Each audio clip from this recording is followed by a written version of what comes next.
আমি সন্ধ্যা নিতু তিনজনে মিলে বেরিয়ে পড়েছি সন্ধেবেলায় ঠাকুর দেখতে।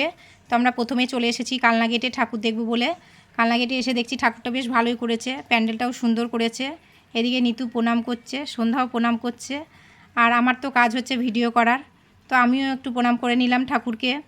আর এইদিকে বড় গণেশটার পাশে একটা ছোট্ট গণেশ রয়েছে, খুব সুন্দর দেখতে লাগছে ছোট্ট গণেশটাকে, বেশ বারবার ভালোই লাগছে দেখতে। আমি বারবার ভিডিও করছি যে ছোট্ট গণেশটাকে দেখতে কি সুন্দর লাগছে, পাশেই রয়েছে।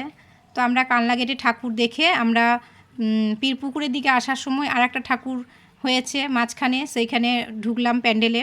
তো এখানে দেখছি একটা বিরাট বড় ইঁদুরের ওপরে গণেশ ঠাকুরটা বসে আছে, কি ভালো লাগছে ইঁদুরটা, এত বড় ইঁদুর, বেশ ভালোই লাগছে। আর এখানে প্রচুর ভিড়, সবাই ঠাকুর দেখতে বেরিয়েছে। আর এখানে যে ঠাকুরমশাই দেখো পুজো দিচ্ছে, তার চেহারাটা সে ঘেমে জল হয়ে গেছে একদম। গরমও পড়েছিল, ভীষণ গরমও পড়েছিল। তো ঠাকুরকে পুজো দিচ্ছে। এখান থেকে আমরা ঠাকুর দেখে তারপরে আবার পীরপুকুরে যখন যাচ্ছি, পীরপুকুরে দেখছি যে ঠাকুরের ভোগ দেওয়া হচ্ছে। তো ওখানে দিচ্ছে লুচি আর আলুর দম।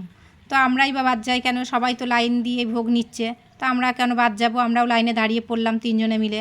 তো ঠাকুর দেখতে বেরোলে কত জনের সঙ্গে দেখা হয়, চেনা পরিচিত মানুষ, অনেক মানুষের সঙ্গে দেখা হয়, বেশ ভালোও লাগে।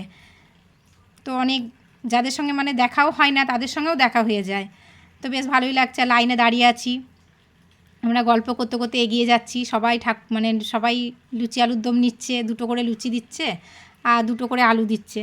তো আমি প্রথমে দাঁড়িয়েছি লাইনের, সন্ধ্যা আমার পরে, তারপরে নিতু, তিনজনে মিলে পরপর দাঁড়িয়ে আছি। তো আমি প্রথমে ফার্স্ট আমি লুচি আলুর দম নিয়ে নিলাম, দুটো করে লুচি আর আলু দিয়ে দিল, আমি নিয়ে সরে পড়লাম। আর এবার নিতু আর সন্ধ্যা নেবে লুচি আলুর দম।